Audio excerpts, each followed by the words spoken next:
Hi hello welcome back to ఈ తరం కథలు. ప్లీజ్ ముందుగా వీడియోకి ఒక చిన్న లైక్ చేయండి. ఈరోజు కథ నువ్వే నా శ్వాస పార్ట్ 72. రచయిత అనురాధ గారు. ఇక లేట్ చేయకుండా కథలోకి వెళ్ళిపోదాం. అక్కి కార్ దిగుతూ రండి కాఫీ తీసుకుని వెళ్దురు. ఇంట్లో ఎవరూ లేరు, నాకు కంపెనీ ఇచ్చేవారు లేరు అని విచారంగా ఫేస్ పెట్టింది అక్షిత. ఆ మాట కోసమే అన్నట్టు కళ్ళు తేలేసి చూస్తున్న ఆ వ్యక్తి ఆమె వెనకే మంత్రం వేసినట్టు నడుచుకుంటూ ఆ ఇంటి లోపలికి వెళ్ళాడు. అంతే, అతను మెయిన్ డోర్ లోపల అడుగు పెట్టగానే అక్కి నడక స్టైల్ మార్చింది. ఆమె సీరియస్ గా వెళ్లి అక్కడ ఉన్న సోఫాలో కూర్చుంది. ఆ వ్యక్తి నవ్వుతూ ఆమె దగ్గరగా వెళ్లబోయి ఎందుకో వెనక్కి తిరిగి చూశాడు. అతని వెనక అభి మెయిన్ డోర్ లాక్ చేస్తూ అతని వైపు సీరియస్ గా చూసి ముందుకొస్తూ కనిపించాడు. అంతే, అతనికి ఒక్కసారిగా షాక్ కొట్టినట్టయింది. గతంలో అభిరామ్ సురేంద్రపై అటాక్ చేయడానికి వచ్చినప్పుడు అడ్డం వచ్చినందుకు అతనికి 2 పీకాడు. ఆ పీకుడు అతనికి ఇప్పటికీ మర్చిపోడు. అందుకే అది గుర్తు చేసుకుని అమ్మో అని ఒక్కసారిగా 2 గూబలు పట్టుకున్నాడు ఆ వ్యక్తి. అభి నవ్వుతూ పర్లేదులే, బాగానే గుర్తు పెట్టుకున్నావు, భయపడకు, నేనిప్పుడు ఏం చెయ్యనులే. నాకు కాస్త సహకరిస్తే 10 నిమిషాల్లో నీ ఇంటికి వెళ్తావు. లేదు అంటే నేను నీకు ప్రత్యేకంగా చెప్పనక్కర్లేదు, నా సంగతి తెలుసుకా అన్నాడు. అవతలి వ్యక్తికి క్లియర్గా అర్థమైంది తనని ట్రాప్ చేశారని. అక్కి ఓకే, నా పనైంది అని బావా బాయ్ అని చెప్పి బయటకు వెళ్ళబోతుంటే అభి ఆపి, అక్కి నువ్వు నా కారు వేసుకుని వెళ్ళు, నాకిక్కడ కాస్త పనుంది, మనోడితో చూసుకొనొస్తాను అని చెప్పాడు. ఆమె ఓకే అని చెప్పి వెళ్ళిపోయింది. అభి అతని వైపు కాస్త చిరునవ్వుతో చూసి ఏంటి, నాతో సహకరిస్తావా లేక నాతో తన్నులు తింటావా అని అడిగాడు. అవతలి వ్యక్తి భయపడిపోయి అయ్యో వద్దు సార్, అసలే గతంలో మీరు పీకిన పీకుడికి 2 పళ్ళు కదిలిపోయాయి, చెప్పండి నేను మీకు ఏ సాయం చెయ్యాలి అని అడిగాడు. అభి నవ్వుతూ గుడ్, మంచి నిర్ణయం తీసుకున్నావు. సరే, నాకు నువ్వు ఏం పెద్దగా సహాయం చేయనక్కర్లేదు, జస్ట్ సురేంద్ర మెడికల్ రిపోర్ట్స్ తెచ్చిస్తే చాలు అన్నట్టు. నీ తమ్ముడు మెడికల్ సీట్ కోసం చాలా బాధపడుతున్నాడు కదూ, దిగులు పడకు, ఆ సీట్ తమ్ముడికి 2 రోజుల్లో వచ్చేలా చేస్తా. అలాగే అతని పూర్తి చదువుకయ్యే ఖర్చు నేనే ఇస్తా, ఏమంటావ్? ఇంకో విషయం, నాకు హెల్ప్ చేస్తే నీకేం సమస్య ఉండదు, ఎందుకంటే నువ్వు నాకు హెల్ప్ చేసిన విషయం ఎవ్వరికీ తెలీదు. కారణం, నేను నిన్ను ఎత్తుకు రాలేదు, అలాగే నాకు నేనుగా నిన్ను వచ్చి కలవలేదు, మన మధ్య ఫోన్ కాంటాక్ట్ కూడా లేదు. సో నీకేం ప్రాబ్లం ఉండదు. నేనిచ్చే డబ్బుతో నీ తమ్ముణ్ణి చక్కగా చదివించుకో, నీకున్నది ఈ సమస్యగా. అందుకోసం సురేంద్ర దగ్గర లోన్ పెడితే 1,00,000 కూడా ఇవ్వను పొమ్మన్నాడు కదా, నాకు తెలుసు, అందుకు నువ్వు చాలా బాధపడ్డావని కూడా నాకు తెలుసు అని అంతా క్లియర్గా చెప్పి తనకు ఆ ఒక్క ఇన్ఫర్మేషన్ ఇమ్మన్నాడు అభిరామ్. అవతలి వ్యక్తికి ఒక్కసారిగా కళ్ళల్లో నీళ్లు తిరిగాయి. నిజానికి అతను మిడిల్ క్లాసులు వాడు, పేరు ప్రేమ్, ఇంకా పెళ్లి కాలేదు. తండ్రి మెకానిక్ గా వర్క్ చేస్తున్నాడు, తల్లికి అనారోగ్యం సమస్య ఉంది. తమ్ముడికి డాక్టర్ అవ్వాలన్న ఆశ, అందుకోసం అతను ఎంతగానో శ్రమించాడు. సురేంద్ర రూపాయి సాయం చేయననేశాడు, కానీ అభిరామ్ అన్ని వివరాలు తెలుసుకొని తన తమ్ముడు చదువుకి సాయం చేస్తాననడం అతనికి పట్టరాని సంతోషాన్ని కలిగించింది. సార్, థ్యాంక్ యూ సార్, మీరు చాలా మంచివారు. మీరేం మా బాస్ వ్యాపార రహస్యాలు అడగడం లేదు, మీరు కేవలం ఆయన మెడికల్ రిపోర్ట్స్ అడుగుతున్నారు అంతేగా. సేకరిస్తాను, మీకు ఎలాగైనా తెలియచేస్తాను. ఒక్క మెడికల్ రిపోర్ట్సే కాదు, ఇంకేం చేయమన్నా చేస్తాను, ఎప్పుడు నా హెల్ప్ కావాలన్నా చేస్తాను. మా తమ్ముడు చదువుకి సాయం చేయమని ఎక్కని గడపలేదు, పట్టుకొని కాళ్ళు లేవు. నా దగ్గర ఉన్నది సెకండ్ హ్యాండ్ కార్, చిన్న ఇల్లు, అంతా అమ్మినా 10 లక్షలు కూడా రావు అని బాస్ నాకు సాయం చేయననేశారు సార్. కానీ మీరు పిలిచి సాయం చేస్తున్నారు, ఎంతైనా గొప్పోళ్ళు గొప్పోళ్లే సార్. మీరు నా కష్టం తెలుసుకొని సాయం చేస్తున్నారు, మీకోసం నేనేం చేయడానికైనా సిద్ధమే అని కన్నీళ్లు తుడుచుకొని 2 రోజుల్లో సురేంద్ర మెడికల్ వివరాలు తెలుసుకొని చెప్తాను అన్నాడు. అభి నవ్వుతూ గుడ్ అని ఒక చెక్ అతని చేతిలో పెట్టి 2 రోజుల్లో నీ తమ్ముడి మెడికల్ సీట్ రెడీ అన్నాడు. ప్రేమ్ సంతోషంగా చెక్ అందుకొని ఎంతో ఆనందంగా అభిని హక్ చేసుకుని థ్యాంక్స్ సార్ అన్నాడు. అభి ఓకే వెళ్ళు అన్నాడు. ప్రేమ్ సంతోషంగా వెళ్ళిపోయాడు. అభి ఆలోచిస్తూ సురేంద్రని వీక్నెస్ నీకు చిక్కులు తెచ్చిపెడతాయి. మనిషికి డబ్బు అవసరం కావాలి, వ్యామోహం కాకూడదు. ఎంత సంపాదించినా నువ్వు పోయేటప్పుడు ఏది తీసుకుపోలేవు. మనల్ని నమ్ముకున్న వారి కష్టాలు మనం పట్టించుకోకపోతే వాళ్ళు ఇలాగే మారిపోతారు, నీకే గోతులు తీస్తారు అని నవ్వి ఇంక నువ్వైపోయావు అని పాకెట్లో అప్పటి వరకు దాచిపెట్టుకున్న అంజలి సగం తిన్న చాక్లెట్ తీసుకొని ఎంతో ఇష్టంగా తింటూ డార్లింగ్ నా ప్లాన్ సక్సెస్ అని ఆమెను తలచి అసలే అలక సీన్లో ఉన్నావు, వచ్చేస్తున్నా అంటూ ఇంటి మొహం పెట్టాడు అభిరామ్. అంజలికి చాలా ఏడుపొస్తుంది. ఎవరితోనూ ఆమె బాధ చెప్పుకోలేదు. అలాగని ఓర్చుకొని ఉండలేనులేదు. అంజలి సిస్టమ్ ముందు కూర్చొని ఉంది. అభి చెప్పిన వర్క్ చేస్తుంది, కానీ ఆమెకు మాటి మాటికి అక్కి అభి చేయి పట్టుకొని నడవడమే కనిపిస్తుంది. ఎంత మరిచిపోదాం అనుకున్నా ఇద్దరూ ఆమె కళ్ల ముందు నుంచే బయటికి షికారు వెళ్లడం ఆమె అడ్జస్ట్ చేసుకోలేకపోతుంది. వాళ్ళు త్వరలో భార్యాభర్తలు కానున్నారు. అలా కలిసి బయటకు వెళ్తే నీకేంటి ప్రాబ్లం అని ఆమె మనసుకి ఎంత నచ్చ చెప్పుకునే ప్రయత్నం చేస్తున్నా ఆమె మనసు బాధపడుతూనే ఉంది. అభి అప్పచెప్పిన పని పూర్తి చేసింది. అయినా సిస్టమ్ ముందు కదలకుండా అలాగే కూర్చొని అభిరామ్ కోసం ఆలోచిస్తూ కూర్చుంది. ఆమె బాధ మరింత ఎక్కువ చేసేలా అభి ఆమెకు ఎదురుగా చాక్లెట్ బాక్స్ పెట్టి తినకూడదని ఆర్డర్ వేసి తనని పనిష్ చేస్తున్నాడనుకొని మరింత ఉక్రోషం తెచ్చుకుంది ఒక్కసారిగా. ఇంక తన వల్ల కాదని ఆ చాక్లెట్స్ పై కోపం చూపిస్తూ వాటిని విసిరి కొట్టింది. అవన్నీ అక్కడంతా చెల్లచెదురుగా పడ్డాయి. అంజలి ఏడుస్తూ అక్కడే కూర్చొని అభి నీకు నేనంటే ఎందుకింత కోపం, నన్నెప్పుడు ఇలాగే ఏడిపిస్తున్నావు అని అభి మనసు అర్థం చేసుకోకుండా అపార్థం చేసుకుంటూ అనవసరమైన వేదన పడుతూ కూర్చుంది. ఆమె క్షణం ఒక యుగంలా భావిస్తూ ఏదేదో ఊహించుకుంటూ వాళ్ళు వెళ్ళి చాలాసేపయింది. ఎక్కడికి వెళ్లారు, డిన్నర్కో ఏంటో అని చాలా జెలస్ ఫీల్ అవుతూ ఏడుస్తూ ఉంది. విక్రమ్ చాలా వరకు అలర్ట్గా ఉన్నాడు. అతనికి రాజేష్ విషయంలో ఒక క్లారిటీ ఉంది. భూపతి మనుషులు అమెరికా వెళ్లినా రాజేష్ని చేరుకోవడం అసాధ్యం అని అతనికి ఖచ్చితంగా తెలుసు. అక్కడంతా అతను టైట్ సెక్యూరిటీ అరేంజ్ చేయించాడు. సో రాజేష్ నీడ కూడా వాళ్ళు తాకలేరు అనే నమ్మకం ఉంది అతనికి. అందుకే ఇర్ఫాన్ ఇన్ఫర్మేషన్ ఇచ్చినప్పుడు అతను అంతలా కంగారు పడలేదు. అంతేకాకుండా తన విషయంలో కూడా అతను చాలా జాగ్రత్తలు తీసుకున్నాడు. అభిరామ్ ఇంటికి ఎవరో కొరియర్ బాయ్ వచ్చి ఒక పార్సల్ ఇచ్చి వెళ్ళాడు.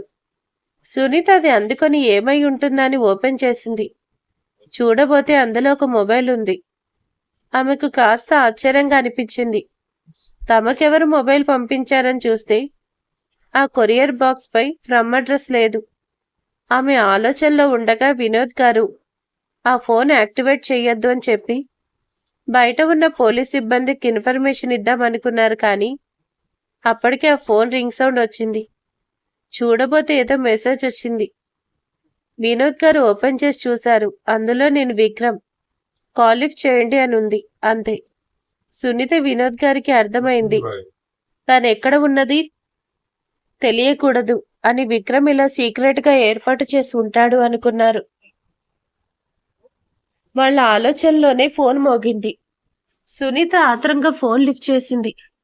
అవతలి వాయిస్ విక్రమ్ది అని తెలుస్తుంది. ఓ, ఆమె ఆనందంకి హద్దే లేదు. విక్రమ్ గారు ఎలా ఉన్నారు అని ఎంతో కంగారుగా దుఃఖం నిండిన స్వరంతో అడిగింది.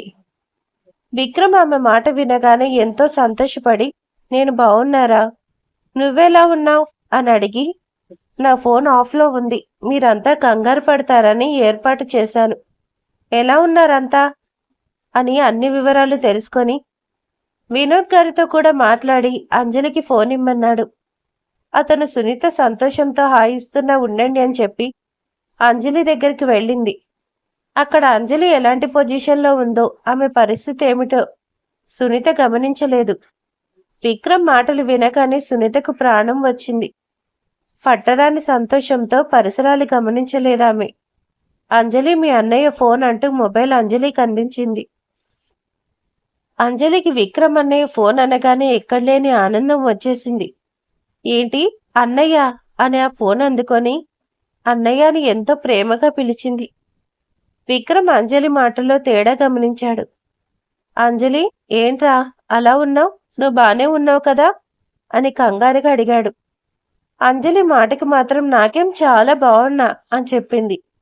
విక్రమ్ సందేహిస్తూ, మరేంటి, నాకెందుకో నువ్వు ఏడుస్తున్నట్టు అనిపిస్తుంది అని అడిగాడు. అతని మాటల్లో ఆమె పట్ల ఉన్న ఆప్యాయత ఆమెకు అర్థమైంది. అందుకే ఒక్కసారిగా గట్టిగా ఏడ్చేసి, ఏడవడం లేదన్నయ్యా, నువ్వెలా ఉన్నావు, త్వరగా వచ్చేయి, నువ్వు లేకపోవడం నాకేం బాలేదు, బెంగగా ఉంది అని బెక్కుతూ అడిగింది. అంతే. విక్రమ్ గుండె బరువైంది. అరే అంజలి, ఏడుస్తున్నావా? ఎందుకురా? అయినా బెంగ దేనికి? నేను త్వరగా వచ్చేస్తా, నువ్వు దిగులు పడుకు, సరేనా? నీకు తోడుగా అబ్బి ఉన్నాడుగా అని తడబడి, అదే అందరూ ఉన్నారుగా అని మాటల్లో పెట్టి ఆమెను కంట్రోల్ చేశాడు. అంజలికి అర్థమైంది, అలా ఊరిలో లేని మనిషికి తనని బాధను వెళ్లబుచ్చి ఏడిపించడం భావ్యం కాదని. కంట్రోల్ అయ్యి, సరే అన్నయ్య, ఇంకేడవను, త్వరగా వచ్చేయి, సరేనా, బాయ్ అని చెప్పి ఫోన్ సునీతకిచ్చేసింది. సునీత విక్రమ్తో మాట్లాడుతూ అంజలి విక్రమ్ ఊరెళ్ళినందుకే ఏడుస్తుందనుకొని అంజలి తల నిమిరి, మీ అన్నయ్య త్వరగా వచ్చేస్తారులే అని బయటకు వచ్చేసి ఆమె గదిలోకి వెళ్ళిపోయి విక్రమ్తో మాట్లాడుతూ ఉండిపోయింది సునీత. విక్రమ్ సునీతకు ధైర్యంగా ఉండమని, అలాగే ఈ నెంబర్ నుంచి వీలున్నప్పుడల్లా కాల్ చేస్తానని, ఎంతో అవసరం ఉంటే తప్ప తనకు కాల్ చేయొద్దని చెప్పి ఫోన్ పెట్టేశాడు విక్రమ్. సునీత అతని ఊహల్లో ఉండి త్వరగా వచ్చే విక్రమ్ అని ఆలోచిస్తూ ఉండిపోయింది. భూపతి, సురేంద్ర ఒకటే ఆలోచిస్తూ ఉన్నారు. విక్రమ్ ఎక్కడికి వెళ్ళినట్టు అని ఎంత ట్రై చేసినా విక్రమ్ ఎక్కడికి వెళ్ళిందో తెలియలేదు. సురేంద్ర మనుషులు ఎంతగానో ట్రై చేశారు విక్రమ్ని ట్రేస్ చేయాలని, తెలియలేదు. సురేంద్ర విసుక్కుంటూ, ఇంతమంది ఉన్నారు, ఒక్కరు కూడా తెలుసుకోలేకపోయారు, ఆ విక్రమ్ ఏమయ్యాడో అని అరుస్తుంటే అక్కడ ఉన్న వాళ్ళలో ఒకడు చెప్తున్నాడు, సార్, ఆ విక్రమ్ చాలా తెలివిగా ప్లాన్ చేసుకొని ఉన్నాడు. అతని మొబైల్ డిస్కనెక్ట్ అయి ఉంది. ట్రావెల్ ఏజెన్సీలో ఎక్కడ విక్రమ్ ఏ ఊరు వెళ్ళినట్టు లేదు. అలాగే ఆ మంగరాజు కూడా ఒక్కసారి అతని మొబైల్ ఆన్ చేస్తే చాలు, ఎక్కడున్నాడో క్షణంలో తెలిసిపోతుంది. కానీ అందుకు ఛాన్స్ లేకుండా చేశాడు విక్రమ్. అంతా ప్లాన్గా చేశాడు అని వాళ్ళ వైఫల్యాన్ని చెప్పుకున్నారు వాళ్ళు. భూపతి అరుస్తూ, ఆపండి, ఇంకా చాలు, ముందు ఆ రాజేష్ సంగతి చూడండి. హాస్పిటల్కి వెళ్ళి ఆ డాక్టర్ని పట్టుకోండి. బ్రతిమలాడతారో బ్లాక్మెయిల్ చేస్తారో నాకు తెలీదు. ఆ రాజేష్ గాడి జాడ తెలిసి తీరాలి అని కొంతమంది హాస్పిటల్కి పంపించాడు. అతను అంటున్నాడు, అసలు ఈ విక్రమ్ ఇంతలా రెచ్చిపోవడానికి కారణం ఆ డిఏజీ. ఖచ్చితంగా డిఏజీకి తెలిసే ఉంటుంది విక్రమ్ ఎక్కడున్నది. వాణ్ణి పట్టుకొని ఎవరు అడిగితే నిజం వస్తుందో వాళ్ళనే వెళ్ళి అడగమంటాను అని హోమ్ మినిస్టర్కి కాల్ చేసి విషయం చెప్పు, వివరం కనుక్కొని చెప్పమన్నాడు. అవతలి వ్యక్తి వెంటనే తెలుసుకుంటాను సార్ అని చెప్పి డిఏజీకి కబురు పెట్టారు. వెంటనే డిఏజీ హోమ్ మినిస్టర్ దగ్గరికి వెళ్లారు. ఎంతో రెస్పెక్ట్గా నిల్చొని ఆయనకి సెల్యూట్ చేసి, చెప్పండి సార్ అన్నారు ఆయన. మినిస్టర్ డిఐజీ వైపు కోపంగా చూస్తూ, ఏవయ్యా మధుసూదన్, ఆ ఏసీపీ ఏం చేస్తున్నాడు, ఎక్కడికి వెళ్ళినట్టు? డిపార్ట్మెంట్లో అంతా ఎవరికి నచ్చినట్టు వాళ్ళు ప్రవర్తిస్తున్నారు. డిఐజీకి ముందే తెలుసు అతను విక్రమ్ కోసమే అడుగుతున్నాడని. అందుకే ఏమీ తెలియనట్టు ఫేస్ పెట్టి, ఏమైంది సార్, ఎందుకు కోపంగా ఉన్నారు అని అడిగారు. మినిస్టర్ చిరాగ్గా చూస్తూ, ఏసీపీ విక్రమ్ సిక్ లీవ్ పెట్టాడంట, సిటీలో లేకుండా ఎక్కడికో వెళ్ళాడట, ఏంటి కదా, నీకు తెలియకుండానే వాడు ఇక్కడి నుంచి బయటకు వెళ్ళాడా అని అడిగారు ఆయన. డిఐజీ వినయంగా ఆయన వైపు చూస్తూ, నాకు తెలీదు సార్, అతనికి ఏదో పర్సనల్ రీజన్స్ ఉన్నాయన్నాడు. లీవ్ పెట్టుకున్నాడు. అంతే సార్, అంతకు మించి నాకేం తెలీదు. మినిస్టర్ చిరాగ్గా చూస్తూ, ఆహా, నువ్వు చెప్పే కథలు నన్ను నమ్మమంటావు. అంతా నీ ట్రైనింగే కదా. నీ శిష్యుడు నీకు చెప్పకుండా ఉండే పర్సనల్ ప్రాబ్లమ్స్ ఉంటాయా? నటించకుండా వాడు ఎక్కడున్నాడో చెప్పు. అనవసరంగా నువ్వు రిస్కులో పడకుండా ఉంటావు అన్నాడు అతను. డిఐజీ స్థిరంగా చెప్పాడు. నాకు తెలీదు సార్, కానీ నేను అనుకుంటున్నా అతని స్నేహితుడు రాజేష్కి ఏదో యాక్సిడెంట్ అయ్యింది అన్నారు. అతను అమెరికా తీసుకువెళ్లారు ట్రీట్మెంట్ కోసం. బహుశా విక్రమ్ అతన్ని చూసుకోవడం కోసం లీవ్ పెట్టి అమెరికా వెళ్ళాడేమో అనుకుంటున్నా. ఎందుకంటే విక్రమ్ నన్ను కలిసిన రోజు రాజేష్కి నేను తోడుగా ఉండాలి, లేదంటే అతని ప్రాణాలకు ప్రమాదమని బాధపడ్డాడు. సో ఖచ్చితంగా అమెరికా వెళ్ళుంటాడు అన్నారాయన. మినిస్టర్ విసుక్కుంటూ తెలివిగా, ఆన్సర్ చేస్తున్నా అనుకోకు. వాడు అమెరికా వెళ్ళుంటే ఎయిర్లైన్స్లో రిజిస్టర్లో వాడి డీటెయిల్స్ ఉండాలి. ఎక్కడ వాడు ఫ్లైట్ ఎక్కినట్టు లేదు. అలాగే వాడి కారు ఇంట్లోనే ఉంది. మొబైల్ ఆఫ్లో ఉంది. ఖచ్చితంగా వాడు ఏదో ప్లాన్లో ఉన్నాడు. సో ఎక్కడికి వెళ్ళినట్టు అని అడిగారాయన. మధుసూదన్ విసుక్కుంటూ, సార్, ఆ ప్రశ్న మీరు విక్రమ్ని అడగాలి. నాకెలా తెలుస్తుంది? విక్రమ్ వచ్చాక మీ దగ్గరకు పంపిస్తా, మీరే అడగండి. లీవ్ పెట్టి ఎక్కడికి వెళ్ళావని నాకైతే ఏం తెలీదు. తెలిసిన వరకు మీ దగ్గర దాచకుండా చెప్పాను. ఇంక నేను వెళ్ళొచ్చా సార్ అని అడిగాడు. మినిస్టర్, సరే వెళ్ళు, సమయం వస్తుంది, అప్పుడు ఉంటుంది వాడికి. అలాగే నీకు కూడా అని చెప్పి ఆయన్ని బయటకు పంపించారు.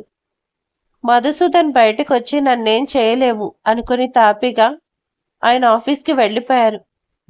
జరిగిందంతా హోమ్ మినిస్టర్ భూపతికి చెప్పాడు. వాళ్ళు ఓహో, విక్రమ్ ఎక్కడున్నావని ఆవేశపడుతూ అతని ఆపరేషన్ ఏవిఎల్ కోసం, అలాగే రాజేష్ రాసిన డైరీ కోసం అన్వేషణ మొదలుపెట్టారు. విక్రమ్ నాయర్ దగ్గర కాస్త ఇంప్రెషన్ కొట్టేశాడు. ఆ రోజంతా పొలం పనిలో అతనికి సాయం వచ్చాడు. ఆ ఇద్దరికి మంగరాజు రుచికరమైన వంటలు అన్నీ నార్త్ సైడ్ డిషెస్లు విక్రమ్ ఇచ్చిన వీడియో సాయంతో వండి పొలానికి పట్టుకొని వెళ్ళి పెట్టాడు. ఆ నాయర్ వాటిని తిని, మీ పంజాబీ వంటకాలు భలే ఉన్నాయని మెచ్చుకున్నాడు. అక్కడే ఉన్న విక్రమ్ వాళ్ళంతా మట్టంటుకొని ఎంతో అలసిపోయి కాస్త ఆయాసపడుతున్నట్టు కనిపించాడు మంగరాజుకి. అతని మనసు బాధపడింది. ఏసీపీ అయ్యుండి ఇలా ఎండలో అవస్థపడ్డం, ఆయాసపడుతూ మట్టి కొట్టుకుపోయిన బట్టలు చూసి చాలా విచారంగా, అతనికి మాత్రమే వినిపించేలా, సార్, ఏంటి సార్, మీకెందుకు సార్ ఈ కష్టం అని చెప్పడిగారు. విక్రమ్ నవ్వుతూ, ఇందులో కష్టమేముంది బాబాయ్, నా చెల్లెలి కోసం ఇంతకంటే ఎక్కువ శ్రమ పడ్డానికి నేను సిద్ధం. అయినా నా ట్రైనింగ్లో ఇంతకంటే ఎక్కువ కష్టాన్ని ఇష్టంగా ఫేస్ చేశాను. మీరు బాధపడకండి, ఇక్కడ వాళ్లకు సందేహం వస్తుంది అని అతన్ని కంట్రోల్ చేశాడు. ముగ్గురు భోజనం ముగించుకొని ఇంటి ముఖం పట్టారు. మార్గ మధ్యలో మంగరాజ్ అన్నాడు, అరే భయ్యా, ఇదేంటి, ఇక్కడంతా పెద్ద పెద్ద భవనాలున్నాయి, అందులో ఎవరుంటారు? ఇది ఊర్ నవాబ్ ఉంటాడు అన్నాడు. విక్రమ్ కూడా అతని డ్రామా స్టార్ట్ చేసి, మేరకు మాల్ నహీ హే భయ్యా, అరే ఓ నాయర్ బాయ్, జర బోలేనా, కౌన్సే అందర్, ఆ ప్యాలెస్లో ఎవరు ఉంది అన్నాడు. నాయర్ వాళ్ళ ఆకాంక్ష అర్థం చేసుకొని, షూ, సైలెంట్, గట్టిగా, ఆ కోటల కోసం మాట్లాడకండి, మీతో పాటు నా తల కూడా తీసేస్తారు. ఆ శక్తి సిద్ధ మనుషులు. ముందు మీరు మీ ఇంటికి వెళ్ళండి, రేపు పొలంలో కలుసుకుందాం, అక్కడ చెప్తాను ఆ కోట లోపల ఎవరుండేవారు, ఆ కోటకున్న చరిత్ర ఏంటో అన్నీ చెప్పి నెమ్మదిగా అతని ఇంట్లోకి వెళ్లి తలుపేసుకున్నాడు. విక్రమ్ నిట్టూర్చి రేపటి రోజు ఆ కోటలో వాళ్ల కోసం నాయర్ ఖచ్చితంగా చెప్తాడని నమ్మకంగా ఉన్నాడు విక్రమ్. అతని ఇంటి లోపలికొచ్చి సునీతకి కాల్ చేసి అంజలితో వినోద్ గారితో మాట్లాడాడు. అతని ఫోన్ ఆఫ్ చేస్తూ చివరిగా అభిరామ్కి కాల్ చేసి తను సేఫ్గా అక్కడ సెటిల్ అయినట్టు, అలాగే తొందరలో ఇక్కడ వివరాలు తెలుసుకుంటానని చెప్పి, అంజలి ఎందుకో డల్గా ఉన్నట్టు అనిపించింది, ఆమె ఇబ్బంది ఏంటో చూడు అని చెప్పి, ఇంకా ఉంటా అని చెప్పి ఫోన్ ఆఫ్ చేశాడు. అంజలి డల్ అయిందనగాని అభి కంగారు పడకుండా నవ్వుకున్నాడు. ఆమె అలిగిందని అందుకే కాస్త తొందరగా ఇల్లు చేరుకునే ప్రయత్నం చేశాడు. కానీ అతని కారు అక్కి వేసుకుని వెళ్లడం అతనికి ఇల్లు చేరేందుకు ఆలస్యం చేసింది. టాక్సీలో ఇల్లు చేరుకున్నాడు. అప్పటికే సమయం 12 అయింది. సునీత అంజలిని భోంచేయమని చాలా రిక్వెస్ట్ చేసినా తనకు ఆకలి లేదని చెప్పి నిద్రపోతున్నట్టు నటించి సునీతను పంపించేసింది. సునీత అనుకుంది చాక్లెట్స్ ఎక్కువగా తినడం వల్ల ఆకలి లేకుండా పోయిందని. అందుకే ఇంక ఎక్కువ విసిగించకుండా మేదో కాస్త తిని ఆమె గదిలో నిద్రపోతుంది. ముష్టికి ఆఫీస్లో వర్క్ ఎక్కువ అవ్వడం వల్ల అతను ఆఫీస్లో భోజనం చేసి వచ్చి అతని గదిలో నిద్రపోతున్నాడు. అభి అతని గదిలో అడుగు పెట్టగానే అతనికి అర్థమైంది అంజలి చాలా బాధపడిందని. అతనికి అక్కడంతా చెల్లాచెదురుగా పడున్న చాక్లెట్స్ కనిపించాయి. అయితే ఏమైంది అని కంగారుగా అంజలి బెడ్ దగ్గరికి వెళ్ళి అంజలి అని కంగారుగా పిలిచాడు. ఆమె ఉలిక్కిపడి నిద్రలేచింది. అభి అంజలి వైపు కంగారుగా చూస్తూ కనిపించాడు. ఆమె ఏం ఆలోచించకుండా ఒక్కసారిగా అభి అని అతన్ని గట్టిగా చుట్టేసుకుంది. అభి కూడా ఆమెను గట్టిగా గుండెలకు హత్తుకుని సారీరా, లేట్ అయింది, భయపడ్డావా అని అడుగుతుంటే అప్పటి వరకు దాచిపెట్టుకున్న దుఃఖం ఇంకా ఆగలేదు. ఆమెకు ఒక్కసారిగా గట్టిగా ఏడ్చేసింది. అభి కంగారు పడిపోతూ హే అంజలి, ఏడుస్తున్నావా? ఎందుకు? ఏం జరిగింది అని ఆమెను గట్టిగా పట్టుకొని అపురూపంగా చూస్తూ అడిగాడు. ఆమెకేం చెప్పాలో అర్థం కాలేదు. కారణం ఇది అని చెప్పడానికి ఆమె దగ్గర సమాధానం లేదు. అందుకే ఏమీ చెప్పలేక అలాగే అతన్ని హత్తుకొని విక్రమ్ అన్నయ్య గుర్తొచ్చారు అని కవర్ చేస్తూ చెప్పింది.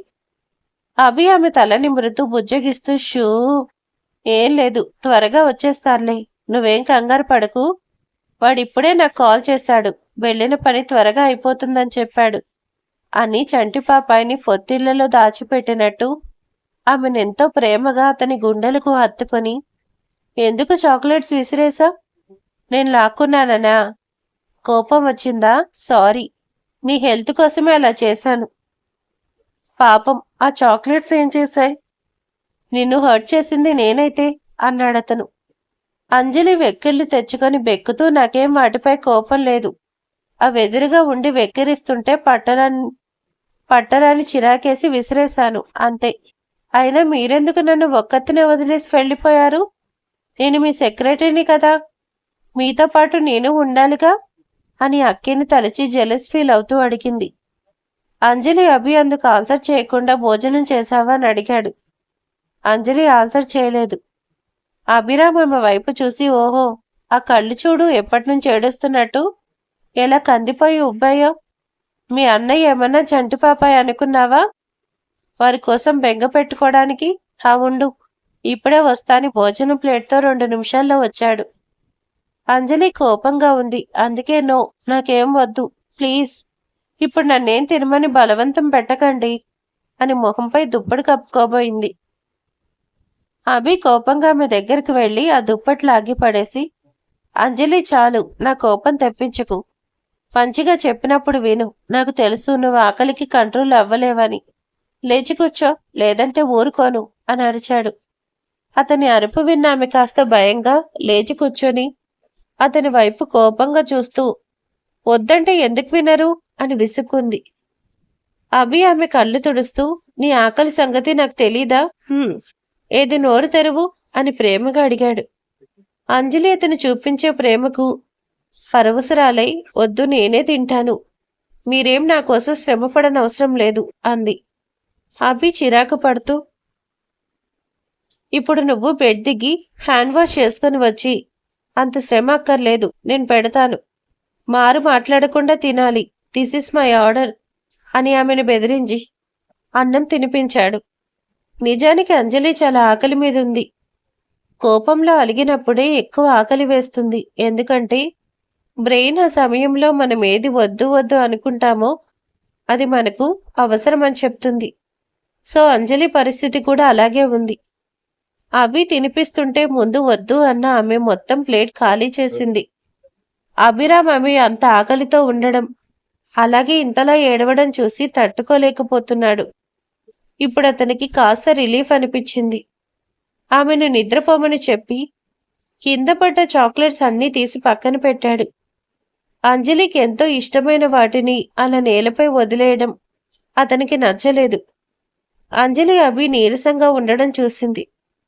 అభి అంజలి వైపు నవ్వుతూ చూసి ఫ్రెష్ అయి వస్తా అని స్నానంకి వెళ్ళాడు. అతను స్నానం చేసి బయటకు రాగానే అతని కోసం డిన్నర్ సిద్ధం చేసి పెట్టింది. అంజలి అభి ఆశ్చర్యంగా చూస్తూ ఉన్నాడు. అంజలి నవ్వుతూ నాకు తెలుసు మీరు కూడా ఏమీ తినలేదని, అందుకే చెప్పి అన్నీ వడ్డించి ప్లేట్ పట్టుకొని మనసులో ఉన్న డౌట్ ఇంకా దాచుకోలేక అక్కతో బయటికి వెళ్లారు. బహుశా ఏదో రెస్టారెంట్ అనుకుంటా, అక్కడి ఫుడ్ మీకు నచ్చలేదా అని ఆమె సందేహాన్ని దాచుకోలేక అడిగింది. అభి సింపుల్గా రెస్టారెంట్కా? నేనా? ఓ అదేం లేదు. అక్కి ఫ్యాషన్ డిజైనర్ కంపెనీ కోసం ఒక క్లయింట్ని మీట్ అవ్వడానికి వెళ్ళాను అంతే. అక్కడి నుంచి అక్కి వెళ్ళిపోయింది. నా కారులో నేను టాక్సీలో వచ్చాను అని అసలు విషయం చెప్పకుండా అబద్ధం చెప్పాడు. అతను అంజలి కాస్త రిలీఫ్ అయింది. ఓహో, అంటే షికార్కి కాదు వెళ్ళింది, బిజినెస్ పని మీద. అమ్మయ్యా అని ఊపిరి తీసుకొని ఇప్పటికే చాలా లేట్ అయింది అని ఆమె చేత్తో ఆమెకు భోజనం తినిపించబోయింది. అభి అదేం వద్దు, నేను తింటాలే అన్నాడు. అంజలి కుదరదు, నాకు తినిపించారుగా, నేను తినిపిస్తే చెల్లైపోతుంది అని చెప్పి ఏదో పంతం పట్టినట్టు అన్నం తినిపిస్తుంది. అభి లోపల చాలా హ్యాపీ ఫీల్. ఇంత తింగరదానివేంటే, నా కళ్ళలోకి సూటిగా చూస్తే తెలిసిపోతుంది నాకు నువ్వంటే ఎంత ఇష్టమో. నీ చేత్తో విషం పెట్టినా సంతోషంగా తింటాను. అలాంటిది నువ్వు ఇంత ప్రేమగా అన్నం తినిపిస్తా అంటే ఆ ఛాన్స్ వదులుకుంటానా పిచ్చిదానా అని నవ్వుకుంటూ ఆమె చేత్తో భోజనం తినిపించుకున్నాడు. మొత్తానికి ఒకరి పంతం ఒకరు నెరవేర్చుకొని ఇద్దరు భోజనం చేశారు. అంజలి అక్కడంతా సర్దిపెట్టి ఎంతో ఎనర్జీ వచ్చినట్టు అయిపోయి వర్క్ కోసం ఎక్స్ప్లెయిన్ చేస్తూ ఉంటే, షూ నోరు మూసుకొని పడుకో, టైం చూడు ఎంత అయిందో, ఇప్పుడు వర్క్ కోసం చెప్తుంది, అసలు భయం లేదు అని మందలించి ఇప్పటి వరకు ఉన్న నీరసం ఎటుపోయింది హా అంటూ ఆమెను బెడ్ పైన పడుకోమని ఆమెకి దుప్పటి కప్పి పక్కనే ఉన్న సోఫాలో కూర్చొని ఆమెనే చూస్తూ కళ్ళు మూయి అన్నాడు. అంజలి నిజంగా ఎనర్జీ వచ్చినట్టయింది. అది అభి చేతి ఫుడ్ వల్ల కావచ్చు, లేక అక్కి ఫ్యాషన్ ఆఫీస్కి అని చెప్పిన అబద్ధం వల్ల కావచ్చు. మొత్తానికి అంజలి అభికి కావలసినంత దగ్గరవుతూ నేను దూరంగా ఉంటాని శబదాలు మాత్రం చేస్తుంది. అభి గట్టిగా అరిచేసరికి టక్కున కళ్ళు మూసుకొని ఓకే సార్, గుడ్ నైట్ అని చెప్పి నిద్రకు ఉపక్రమించే పనిలో పడింది. అభి నవ్వుకుంటూ ఒడిలో ల్యాప్టాప్ పెట్టుకుని ఆమె చేతితో డిన్నర్ అనుభవాన్ని ఊహించుకొని మురుసుకుపోతూ ఒక పక్క దొంగతనంగా ఆమెను చూస్తూ అతను కూడా నిద్రలోకి జారుకున్నాడు. రేపటి రోజు విక్రమ్ ఏం తెలుసుకోబోతున్నాడో అన్న ఆసక్తితో అతనికి నిద్ర పట్టడం లేదు. అలా తెల్లవాళ్ళు ఆలోచిస్తూ ఉండిపోయాడు విక్రమ్. మరోవైపు విక్రమ్ కోసం అలాగే రాజేష్ కోసం తెలుసుకునే పనిలో భూపతి మనుషులు తీవ్ర కృషి చేస్తున్నారు. మరి రేపటి రోజు ఏం తెలుసుకుంటారో వేచి చూడాల్సిందే. మరి నెక్స్ట్ పార్ట్లో ఏం జరగబోతుందో రేపటి ఎపిసోడ్లో తెలుసుకుందాం. ఈ వీడియో గురించి మీ అభిప్రాయం కామెంట్ చేయండి, లైక్ చేయండి. Thank you for watching.